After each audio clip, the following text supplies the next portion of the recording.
Ce matin-là, on le distingue à peine dans la brume. À bord de la Bohème 2, une trentaine de touristes partent à l'assaut du mythique phare de Cordouan. Planté sur un plateau rocheux et sableux, entre océan Atlantique et estuaire de la Gironde, l'édifice, vieux de 400 ans, ne se laisse approcher qu'à marée basse, après une traversée de 45 minutes. Les derniers mètres sont franchis sur un chaland amphibie pour déjouer les bancs de sable et les courants. Plus il y a de courant, plus sous l'eau il y a des creux et des bosses qui se forment avec le sable. Et c'est là où on arrive, vous avez vu comme ça bouger. C'est assez compliqué par moment. Pas de quoi décourager les touristes. À leur arrivée, ils sont accueillis par 2 gardiens. Cordouan est aujourd'hui le dernier phare en mer encore habité en France. Des gardiens qui se muent en guide touristique à la belle saison. La lumière rouge indique que la passe sud est dangereuse et on invite les bateaux à nous contourner par le nord, par la passe ouest. Construit sous le règne d'Henri IV et rehaussé sous Louis XVI, le phare a été inauguré en 1611. Extérieur comme intérieur sont ornés de riches sculptures, parfois grotesques, comme ces mascarons. C'est pour ça que la façade est si richement ornementée, pour signifier la beauté et la majesté des rois de France. Au cours de l'ascension des 301 marches, les touristes découvrent les différentes pièces de ce Versailles des mers. Les appartements du roi, la chapelle, la salle de veille.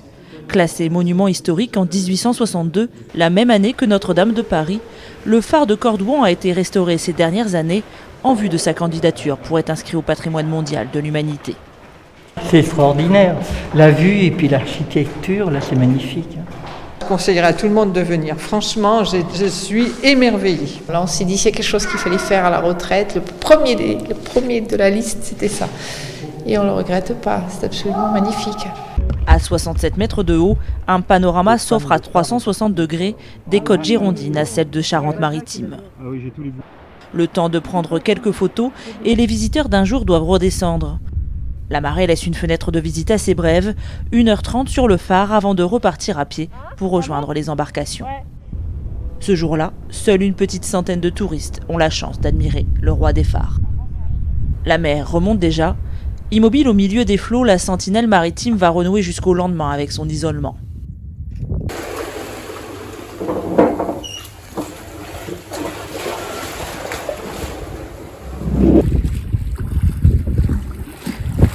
À partir du moment où on les ferme, on va pas venir nous déranger.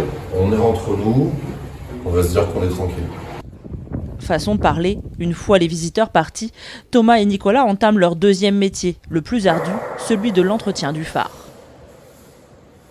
C'est un des boulots qu'on fait le plus régulièrement ici.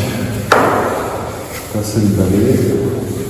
C'est une vieille baraque en pierre au milieu de l'océan, comment dire, on perd beaucoup de poussière. Le phare compte 6 gardiens qui se relaient par binôme tous les 15 jours. Nicolas a intégré l'équipe il y a 6 mois. Je pensais pas que je prendrais autant de plaisir à le faire, en fait. Parce que c'est quand même sympa de balayer à un tel endroit, quoi. Le lieu qu'il préfère, c'est la lanterne. Interdite au public, elle est composée d'un mécanisme révolutionnaire à l'époque de son expérimentation, en 1823, par l'ingénieur Augustin Fresnel. Là, Augustin Fresnel va placer la lumière au milieu d'un dispositif de verre qui sert à la fois à faire l'effet loupe, qui intensifie la lumière sur le plan de l'horizon, et un jeu de prisme au-dessus et en dessous qui renvoie la lumière perdue, celle qui part vers le haut et vers le bas, sur ce même plan. Avec ce système, une simple ampoule de 250 watts projette un faisceau lumineux visible à 39 km à la ronde. Aujourd'hui, la lentille de Fresnel équipe pratiquement tous les phares. Automatisés depuis 2009, les gardiens ont pour mission de l'entretenir et parfois de changer l'ampoule en cas d'urgence. Une journée pareille, pas une journée qui se ressemble, que ce soit au niveau météo comme au niveau activité. Il y a un petit côté excitant de savoir, tiens, il n'y avait pas une journée pareille, tiens, aujourd'hui, comment je vais faire ma journée. Chaque gardien est logé dans des chambres confortables, aménagées lors de la rénovation du 19e siècle.